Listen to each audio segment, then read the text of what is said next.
Well, sure. Good afternoon, everybody. Thank you, Cassie, for the introduction. It is a pleasure to be with the students this afternoon and my fellow panelists. My name is David Gefske. I graduated in 1992. I was a history major.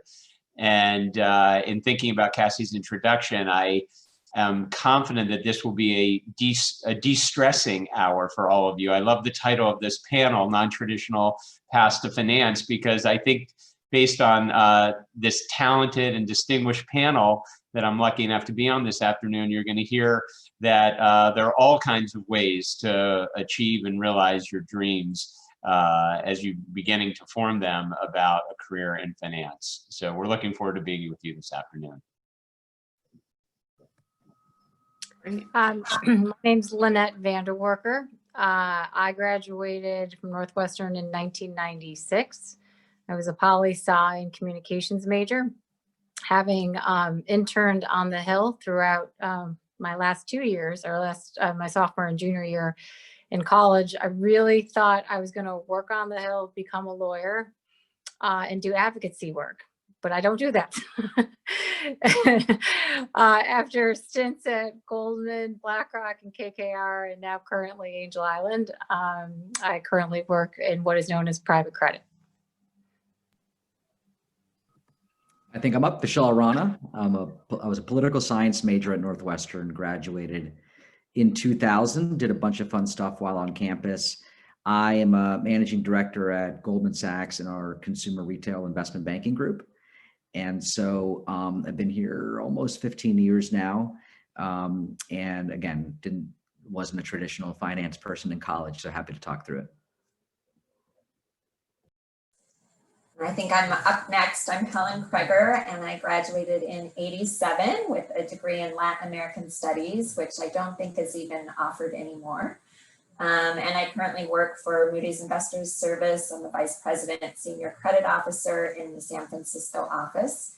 And I cover local government credits in California, and then charter schools nationwide in writing research and issuing bond ratings as they come to market. So thrilled to be with you this afternoon.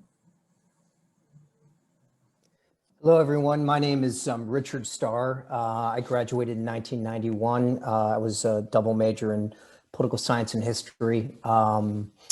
I've done a bunch of different things since I've gotten out of college. I thought I wanted to be a lawyer and then worked at a law firm and promptly decided I did not want to be a lawyer, but did a number of things, sort of wound my way. And these days I'm running sort of a small private investment family office where we evaluate different investment opportunities, and happy to impart any wisdom or answer any questions. And thank you for joining us. Great, thanks. Thanks for everyone's introduction. And Richard, we'll start with you with our first question. And I think this is going to be an interesting one for this group, since some of you started, in some finance roles, some of you started in something different. But what were some of the impactful classes or experiences that you had while at NU that helped you figure out you might want to pursue finance, whether it be right away or down the road? Sure.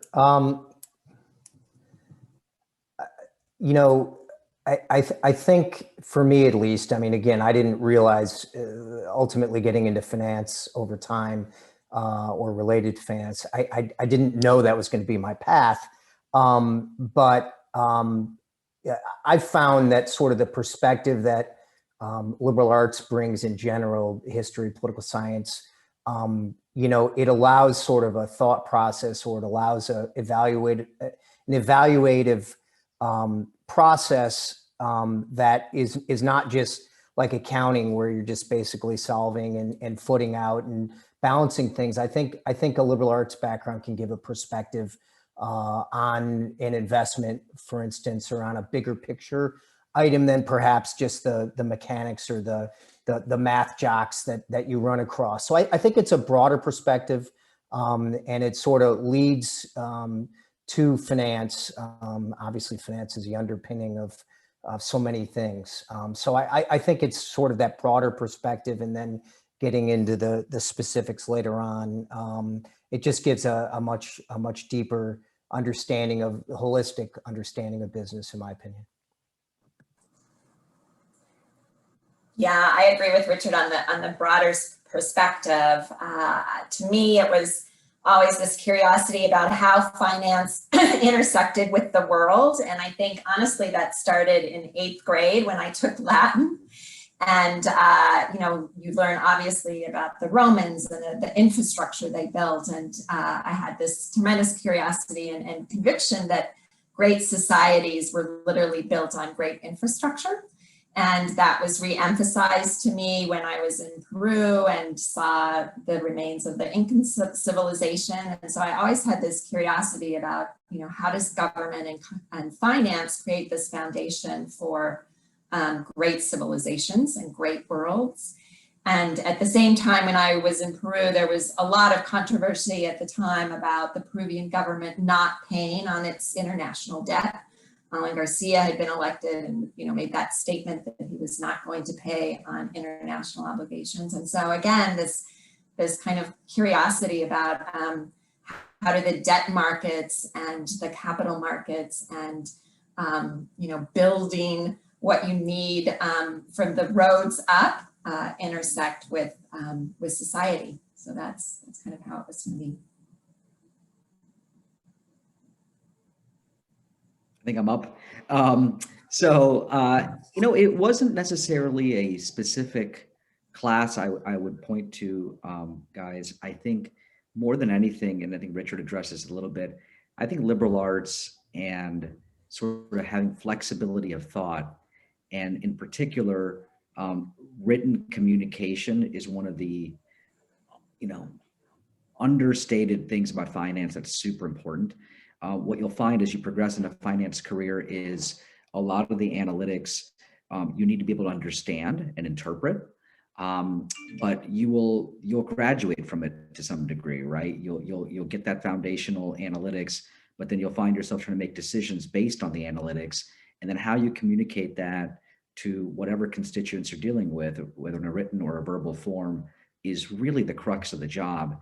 And I think that is where the liberal arts education and having that breadth of classes is really important versus just having a traditional finance education, which is very great. It's great right out of the gate, but maybe over time you lose a little bit on the communication side. And I still think communication is the most important part of my job, at least. I 100% agree with that. In fact, I think the only class I took at Northwestern that was finance oriented was econ with Mark Whitty, and I think he's still there, which was a fantastic class, and I had a great time. But I really didn't, quite frankly, have any interest in pursuing econ beyond that. But to Vishal's point, I think everything that I do today and have done in the last 20 years has been conveying a message, and whether that's written or verbally is key. And you clearly get that with the liberal arts education. I do think, and again, it wasn't necessarily Weinberg, but it was the School of Speech or Communication Studies, where I remember I had a professor by the name of Lee Hebner. I don't think he's there anymore, but he was adjunct, and at the time was just coming off of being the publisher for the International Herald Tribune. So I don't know, many of you guys may not know that paper today, but at the time it was an honor to be in a class with Professor Hebner. And I just remember in that class, he challenged us to learn about capital markets, to read, the business section. Like, you're communication studies majors, but you should know what's happening outside of policy work per se. So one of the things I would say is it may not be what you're looking to do today, but if you keep yourselves open to it and keep yourselves, at a point where you're well-read, not necessarily things that you like, but kind of reach for it. It's amazing what you can find, later in life. I think I'm next. I'll quickly say, because I did it a minute ago, what I do. I'm a real estate owner and developer and entrepreneur. I started my career after law school, of all places, on Wall Street, doing traditional corporate finance for real estate companies, and then started my own company about 20 years ago. And I focus on the multifamily sector for the most part. To answer Cassie's question, first of all, I agree with my panelists on everything that was said. And specifically with classes, I'll mention two. My senior year, I took an elective with 3 of my 4 roommates who were all theater majors. It was called Analysis and Performance of Literature. And the first assignment was performing a newspaper article. And I remember thinking and saying, is this what everyone's been doing here for the last 3.5 years? Because I've been in the library and I can't do any of this. So that was the first thing that like closed off things that I knew were not available to me. And then the other class that I remember distinctly was a history class I took with Professor Hayes, which was a European history and a Holocaust course. And it was incredibly challenging. And one of the aspects of that particular class was understanding some of the underpinnings of what was going on in German society in the 1920s. And a lot of that tied into the economic environment and climate. And it kind of opened up those issues to me and piqued my interest in terms of how capital markets work and broader economies. And that ultimately led me in a different path academically. So you can find kind of what you're looking for in different ways. And I think the liberal arts approach certainly avails yourself to many different experiences. Great. Yeah, thanks everyone for your perspective on that, the impactful experiences. And David, I'd love to start with you with our next question. And our next question is really diving into that first job or internship or whatever you did right after undergrad.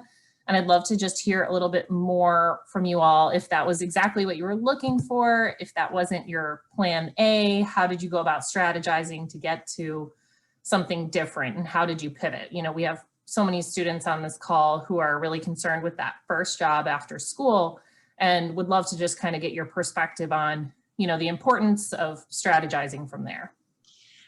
Exactly. So I felt a similar sense of pressure and impatience around my life and career when I was graduating Northwestern that I'm sure is familiar to students today. At the time, I had 3 options. None of them were what I wanted to do, candidly. All were different types of things. And I ended up accepting a fellowship program that I was offered. And I lived abroad for a year. I lived in Israel for a year. And I did mostly social work, but there were some academic components to it as well. And it ultimately led me to law school, which I knew was going to be my plan at the time anyways. But for me, it was really important to go find parts of myself that I had not yet discovered or had a chance to engage with. And the social work was really, really rewarding. It was an experience that I've never replicated in my life since. It has informed a lot of my values and judgments over the years, which wasn't why I went into it, but it was the result of the experience. And I can tell you, I don't regret it in any way. The opposite. I value and treasure that experience more than anything. But when we talk about non-traditional paths to finance, volunteering in Russian absorption centers in the Middle East, I would suggest would be a non-traditional path to Wall Street. And I completely qualified for this particular panel today because of it. But you can be open and entrepreneurial and creative and reach your goals because it's the experience that you have when you're young that really matters and how you apply it ultimately.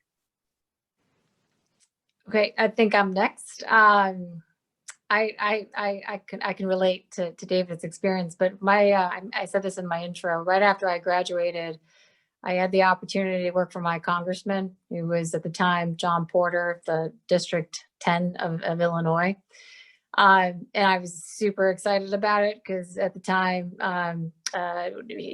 John was head of a subcommittee of appropriations, which is where all the power is in the money, so to speak. And I worked for John for about 12 months, and I just felt that working on the Hill was not for me. Just felt a lot of pork.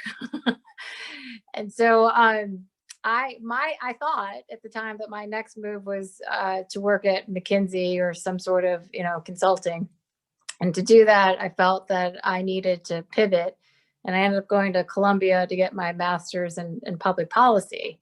And I think what I'll say here is that having a mentor or a sponsor is just huge, because that mentor or sponsor guides you in ways that you don't even think you're going to be guided. And I had a professor at Columbia who told me, gosh, you've got all this policy work here. McKinsey would really love it if you did, capital markets and understood capital markets. So how about getting a job with the bank, And so for those of my panelists will remember this, it's 1998. Everyone's headed out west for .com. And so your traditional HBS, Wharton, MBA guys are no longer looking for Wall Street jobs, and they're going out to find the next .com. And so I had the opportunity to summer at Merrill Lynch at the time, and then that just changed my career path and career trajectory.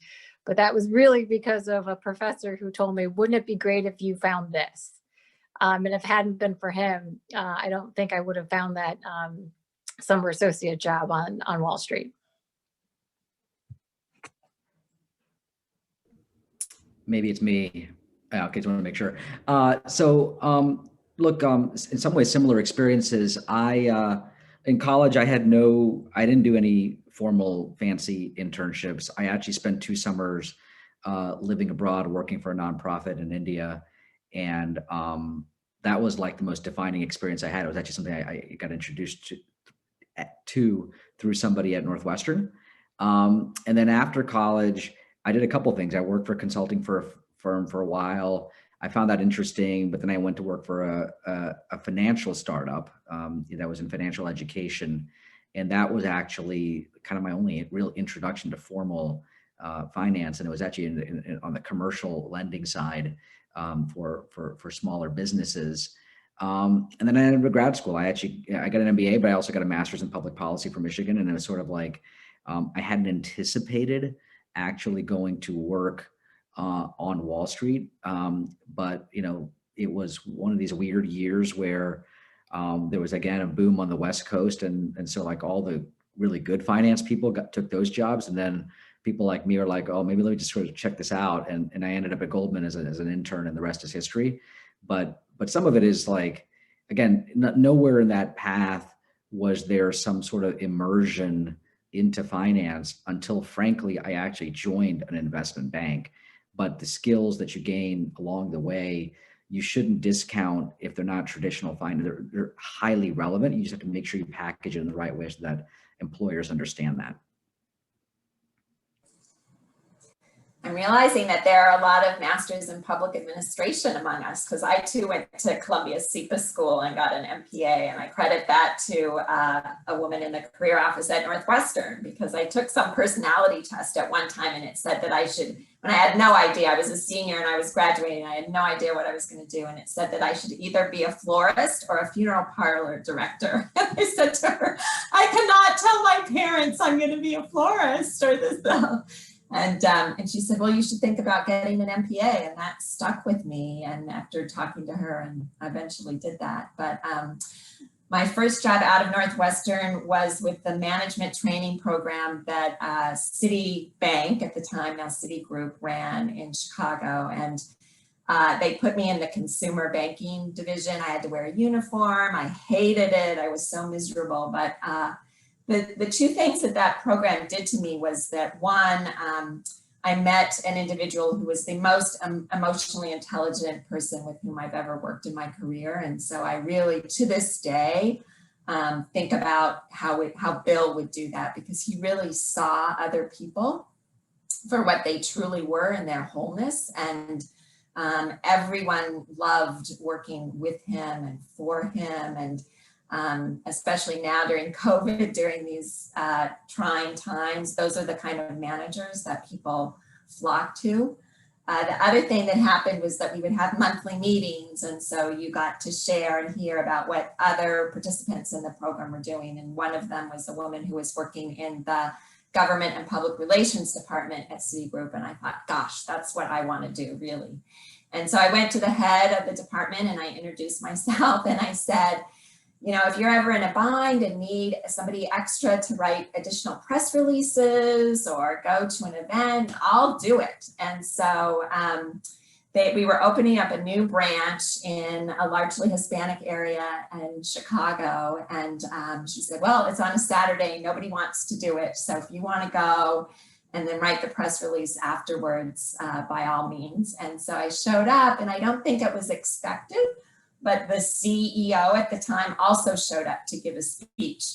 And we were chatting beforehand, and I said, oh, I was a Latin American Studies major. And he said, do you want to translate my speech? And I don't think I did a very good job, frankly, because it's difficult on the fly, but there he was, he gave his speech and I translated it as he delivered it. And so it was just this unique thing where suddenly the CEO knew who Colin Kreger was, and we had met and done this thing together. And then eventually, very quickly after that, a position opened in the public relations department and I joined. And someone in the human resources department was joking, and he said, yeah, you basically got the job because you blasted your way in and said that you would do it for free. And I said, I did. And so I think sometimes just looking around at other people or other positions in a company and asking for it is a huge thing. My experience, when I thought I wanted to go to law school, and I decided I wanted to get a couple years of experience before I did that. And so I moved to New York and worked for Gefske and more there. It's a very large law firm in New York, and it was big litigation department. And it was fun working there, but I sort of didn't get inspired by the legal opportunity there. So I sort of shifted gears and moved to Russia and started a business over there in the early 90s, and spent about a year over there, and then went and got a master's in international relations. I guess my point is, at least from my experience, if you're one of those few people in life who know exactly what they want to do when they're in college, like they want to be a doctor or they want to be a scientist or whatever, you know, that's terrific. But for the rest of us, like myself, I mean, it's been a winding path to where I wound up. And, you know, there were lots of decisions along the way. Hopefully things will continue to go that way. My career is certainly not over at this point, but I do agree that it's very helpful to have sort of a mentor or to go out and really seek additional input on opportunities and on things that are important and on things that, you know, make sense to people, and, you know, be inquisitive and be a pest to people in a positive way, because the most people that the kids that end up being the most diligent end up sort of making the impression. And then a lot of this comes down to sort of having an opportunity or a break, as Helen just said, you know, hey, meeting the right person at a right situation. Not that that's going to give you anything, but it's sort of opportunities, timing, breaks that sort of can lead you into the right direction. So, you know, take your time. I went right into to work after I graduated. I have friends that went to Aspen and, you know, lived there for a couple of years, or Colorado, and, you know, they just turned out just fine as well. So I would say enjoy your youth, explore a little bit, do social work, whatever happens. But all of those things are maturing things that will sort of help lead you to your next engagement. So that would be my perspective. Yeah, absolutely, Richard. Thank you for kind of summing that up about, you know, the winding paths and taking opportunities as they come. I think that's so important, you know, to send home that message to students on the call today that, you know, your first job out of college isn't going to be your last, and, you know, there's going to be lots of opportunities after that, which is great. And Richard, we'll start with you for our next question. And you guys have all shared some really helpful things that you've learned and gained from your experiences at Northwestern, but I'm curious what has surprised you about what you learned in undergrad that you use today in your work in finance. And then if you can talk a little bit about how you see your major helping you today. And helping you specifically, or, just broadly that, if it matters necessarily for your work, or if it's the broad education? Yeah, well, it's surprising how understanding political systems or history has sort of informed a number of things that I've done, over time, and sort of led me to get, a master's degree in international relations based on all the political science that I studied. But I think political systems, particularly when it comes to evaluating investments, if you're looking at, a particular situation overseas or companies or suppliers, et cetera, I think it's really been valuable to me to understand the cultural context of political, economic context and those things. So I think that's been, really helpful. I think a number of the other panelists have talked about just the preparation, the written and communication preparation that the liberal arts background has sort of delivered or served as sort of the backdrop. And I think it's really important. I mean, I went back to get my business degree, and I was a little bit shocked at the quality of sort of the writing and the communication from my fellow students. And I went to Duke. I mean, it's a pretty decent school, but I was shocked at sort of, it was not of a high quality, a lot of the communication skills that these guys had, and women. They were all extremely bright, but a lot of them came up through business undergraduate education or accounting or whatever, but they just didn't have a lot of the foundations or the fundamentals of writing and writing clearly and persuasively. And so I think, again, a lot of those things were extremely helpful. I had a history professor by the name of T.H. Breen at Northwestern, and he used to sign these history papers, and they would be very, significant topics, but he'd say you have to write one page, right? And so it was 300 words. And so you couldn't go over a page you wouldn't read anymore.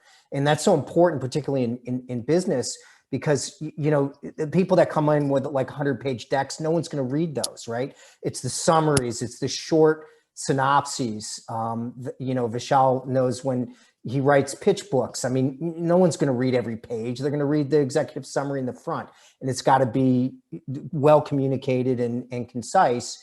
And, those are skills I think that everyone's going to need to have to be successful, at least no matter what the field is, finance included.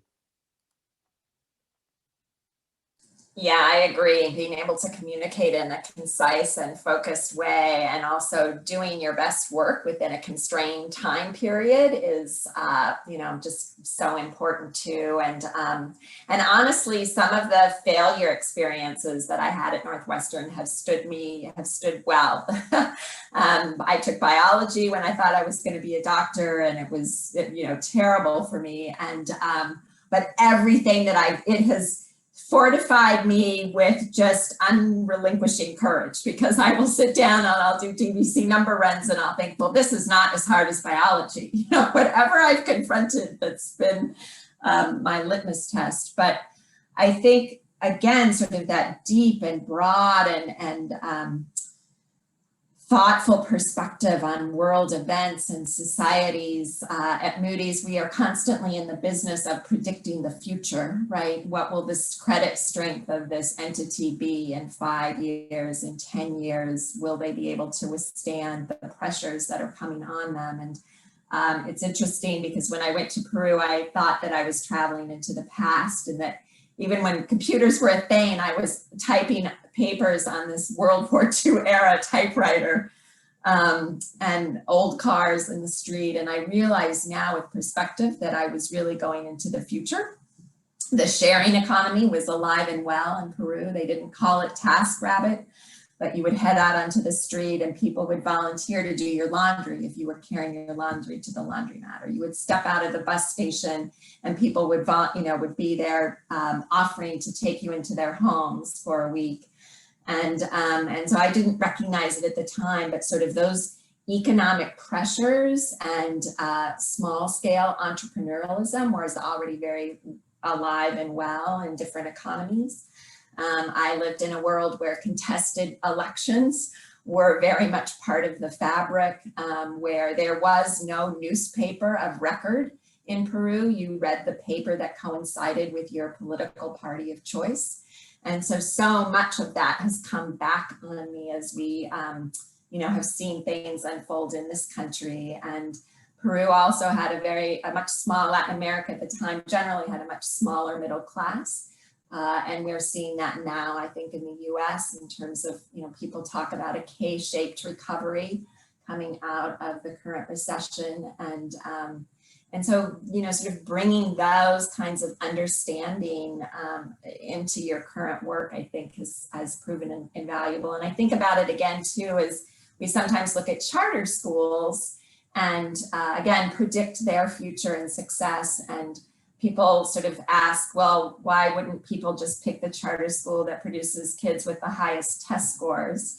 And so understanding cultural differences, that people sometimes pick a school because of the cultural fabric of the school and the makeup of it and how they treat families and students, allows you to layer in a whole new level of understanding.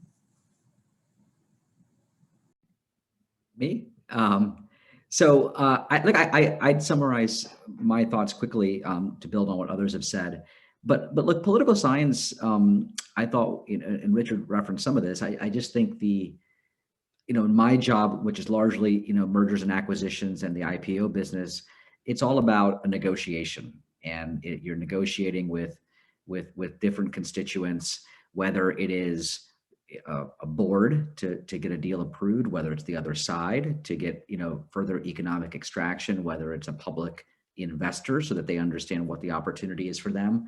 And that actually, believe it or not, is not dissimilar from understanding how, political institutions work and how there's incentives across, again, different constituents, and understanding how people make rational decisions and, is a really important piece to then getting them hooked or interested. And so your pitch book example, Richard's a good one, right? Like, if you're calling on 25 private equity firms on something you're selling in a merger process and the sale process, you need to know what's important to them. Like what do they care about? And so a combination of understanding their incentives along with communication is overwhelmingly what that pitch book is about, versus you're reinventing the Black-Scholes model or something. That's not really what it's about.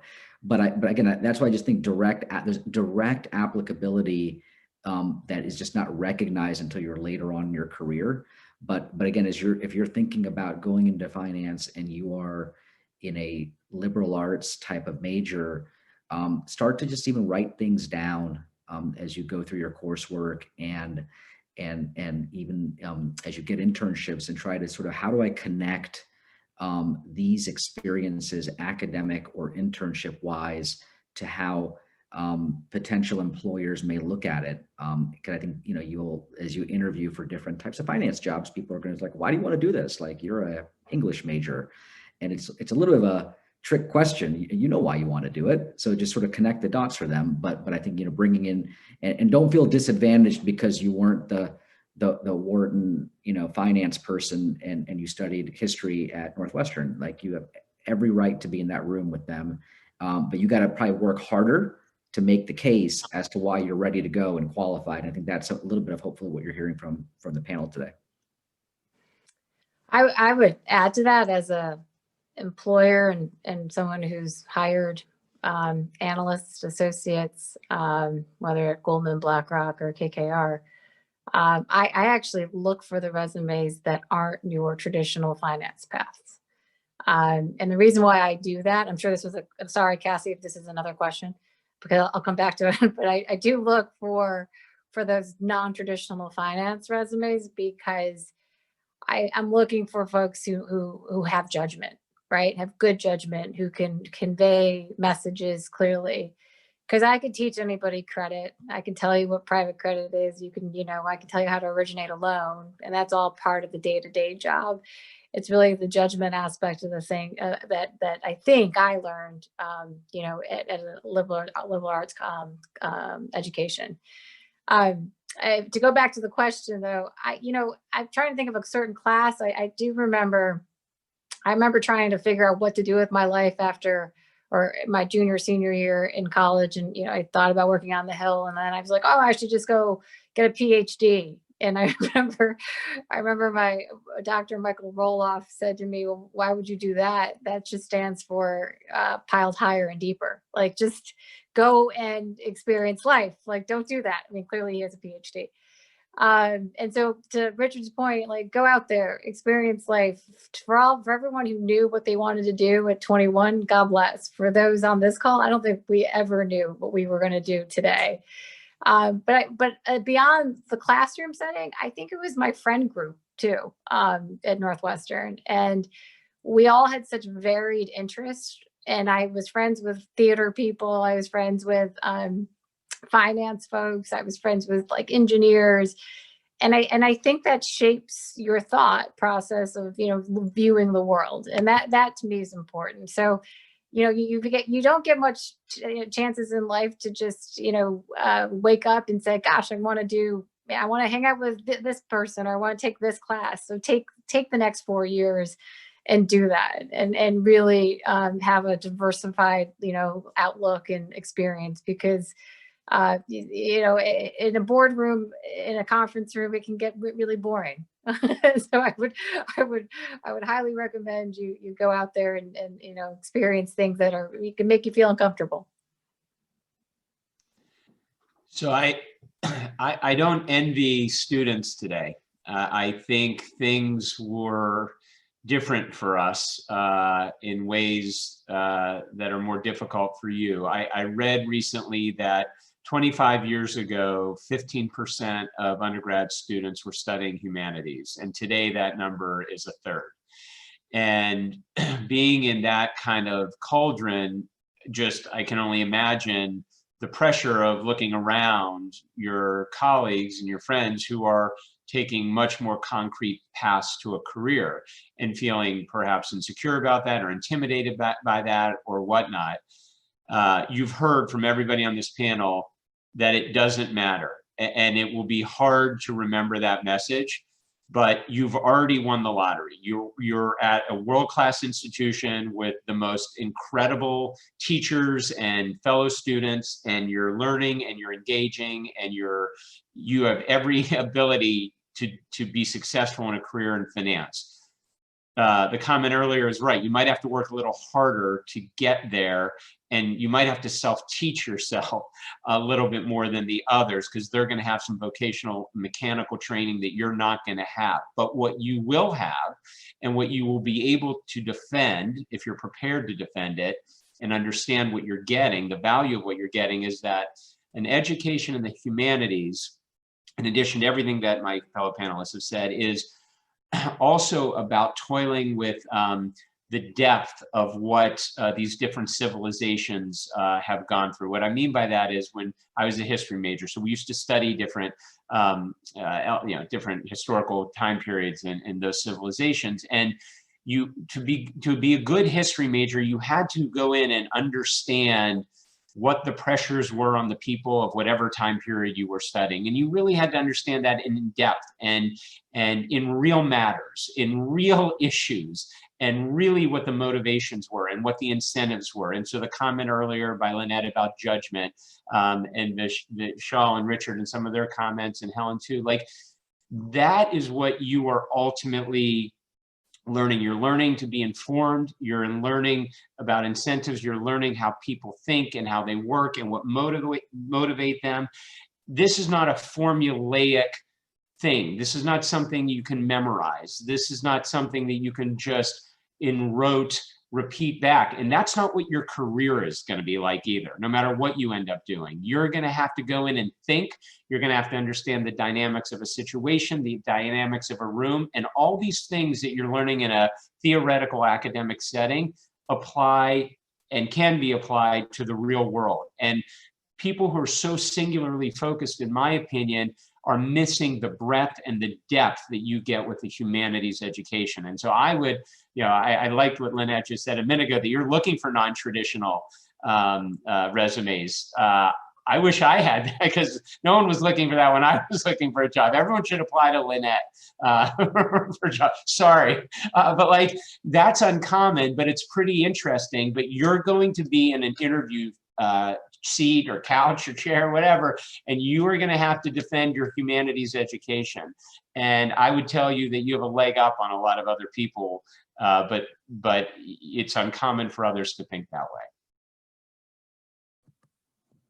Yeah, this is great. Thank you all for these great insights. And I'd love to get into some student questions. And it's interesting, the student question is, about finding a mentor or a sponsor, and how do you go about doing that? And also, maybe we can weave in a little bit of your tips for networking. So David, maybe we can start with you and gather some advice on how to network, maybe even now during this, virtual time when we're all working from home. And also, how do you go about finding a mentor or a sponsor? So in my experience, it's really about hustle and effort, not accepting no for an answer, and respectfully and politely going about it, in a modest way, but also being uncompromising in seeking out what you're looking for. I read a book a few years ago about this pretty inspirational guy. I won't bore you with the details, but he had this saying, so it's not mine, but he basically said, no one's coming to save you. This is a Marine who had a very difficult background, who has ended up accomplishing some amazing things in life. And, that phrase has stuck with me in terms of your question, Cassie, because you have to make your own luck. You have to make your own way. Nobody is going to come save you, and nobody is waiting for you to call. So whatever assets you have, and you have more than you think, your friends' parents, your parents' friends, you just start diagramming it in a way, and you'll realize the connections that you have out there.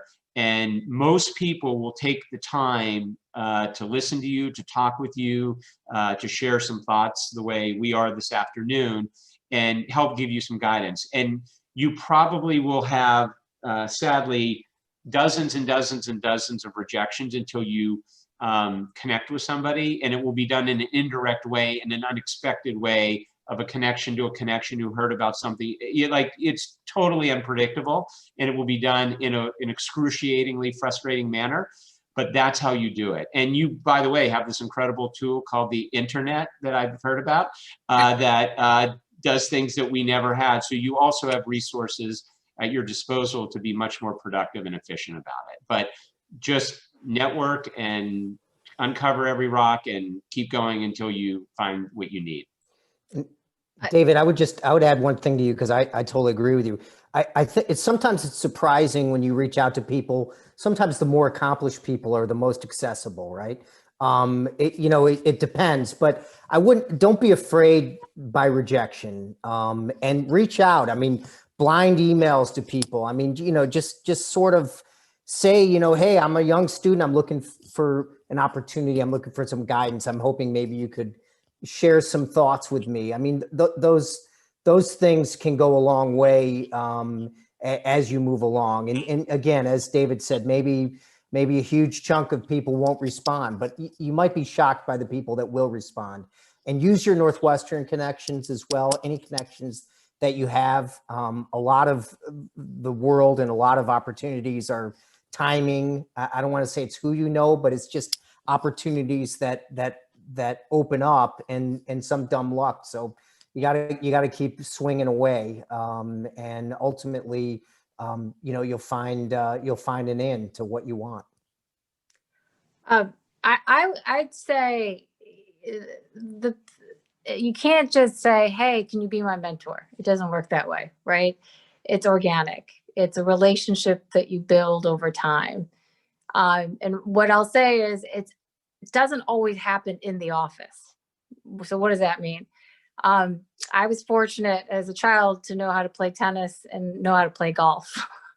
And there are very few women in finance who know how to play golf and play golf pretty well. So let me tell you that at Goldman, BlackRock, KKR, I got invited to all the golf events, and it was basically me and a bunch of guys. And I loved it. And I actually do think a lot of my forward direction momentum in those years were because of the things that happened outside, your typical conference room. And so you may get A's and you may do, get A pluses across the board. But again, when you're working 24/7 and working crazy hours at Goldman as an associate, you're also wanting to be around people that you like, and you want to be around people that you like and respect. And if you can grab a drink with that person, remember, you just got to feel well-rounded. Like sometimes if you think that A is the only thing you need in life, that's not true. A little fun, a little comedic relief, like hobbies, sports, can go a very long way in developing a relationship with someone who could be your mentor. The only thing I'd add, guys, just 3 quick things, building on what others have said. If you get in the client service business, which is what a lot of finance is, don't forget that you yourself are a client. So what does that mean? Like, figure out ways to be like, gosh, what have I done to enhance my profile in some reasonable, humble way? What have I done to make sure that stuff I have, accomplished I'm getting credit for? So like, nobody's going to think about your career except for yourself. So the mentoring thing is important, but you sort of own it. I think the second thing is your network is a lot more broad than you think. So like, friends you have right now are really important, not just because they themselves may end up at something that is relevant to you, but they're 1 degree of separation, their parents, their brother, their sister, and it gets really small really quick. Okay. But if you don't cultivate that, you sort of lose a little bit of it. And I think the last part is, and we try to do this a lot, like, people you meet along the way, and this is like a life lesson, but in general, keep in touch.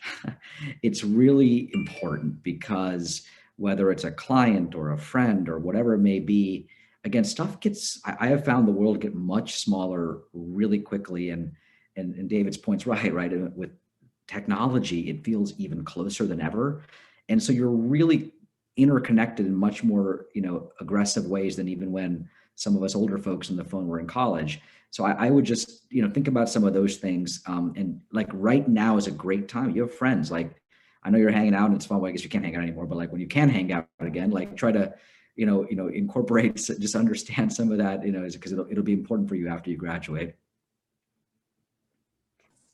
Yeah, a lot of good points. I mean, I would say that, major in what you're interested in, but do be mindful of building your skill set. So if you are interested in a career in finance, take economics, so that you can go into interviews and say, I was a history major, but one of the things that fascinated me about history, right, were the economic cycles of this historical period. And I've taken economics or accounting or whatever to kind of prove to them that you have the basic skill set. I would also say, don't ignore your other skills. As folks have said here, pursue your passions. And the Northwestern offers this whole playground to do that, whether it be, different athletics or leadership skills. I mean, my one regret looking back is that I didn't take greater advantage of that. I was very focused on my classes and doing well in those, and thought I was too busy to take advantage of leadership positions in the sorority or in the dorm, and don't overlook those. Those are important.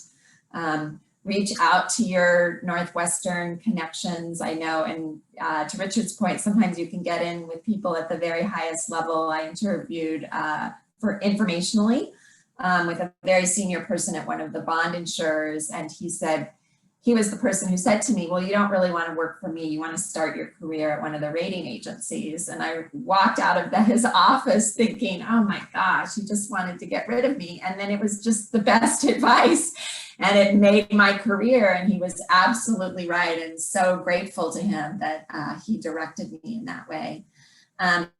And also remember that it's uncomfortable and awkward, but there isn't a single person who hasn't been in this position. of talking to people about careers, of asking for opportunities. So this is nothing that they haven't done themselves. The other tip that I would give you is ask them about their professional organizations, because it's often through those connections that you have kind of second and third level connections. So for example, I'm a member in the Women in Public Finance national chapters, and then the ones in California, and we get job opportunities coming through emails on that all the time. And so asking folks what professional organizations they belong to. Some of them have educational opportunities or opportunities for junior level entrants can be a great way to hear about jobs as well.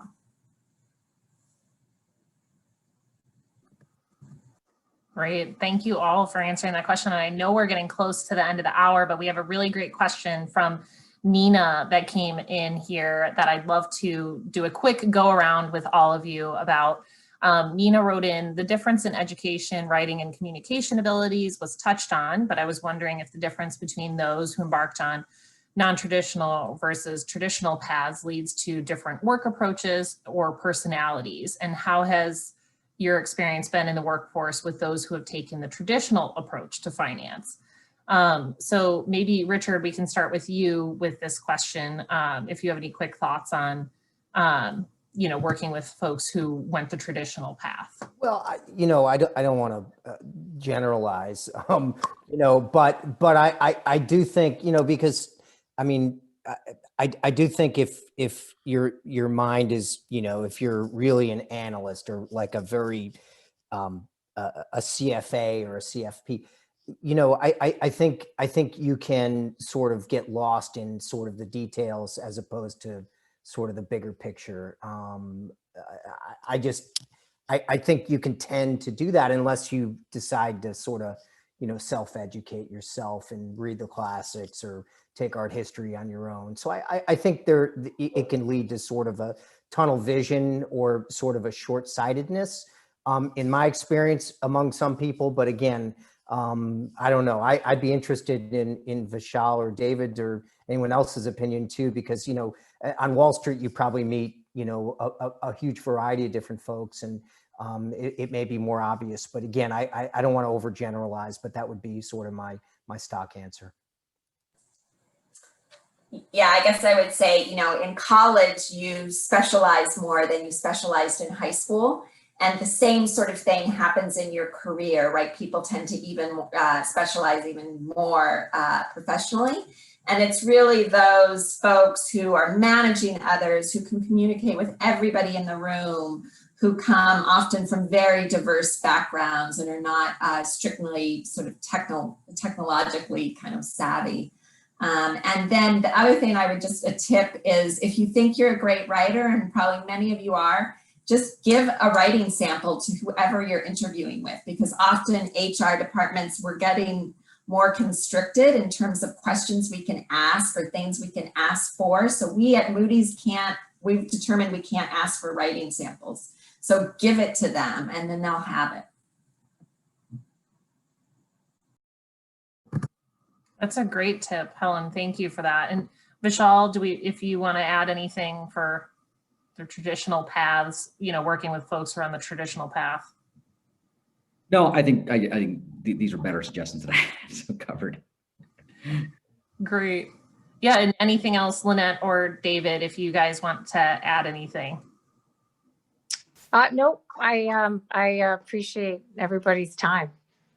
I'll add one thing to the question. I think it's a very interesting question, and Richard's right that you can't overgeneralize an answer like this because there's so many talented people in the world. What I will say is that a non-traditional path to a finance career, I think, has inherent advantages because of your experience and your inherent, the implication of this, the label is that you've taken risks and you've taken a creative approach to your career that others have not. The people who've gone to Ross or Wharton or wherever, and they've been thinking about and gunning for that Wall Street finance job and done the summer internships and all that. you are approaching your opportunity and your career in a much more creative way, perhaps a more risk-taking way.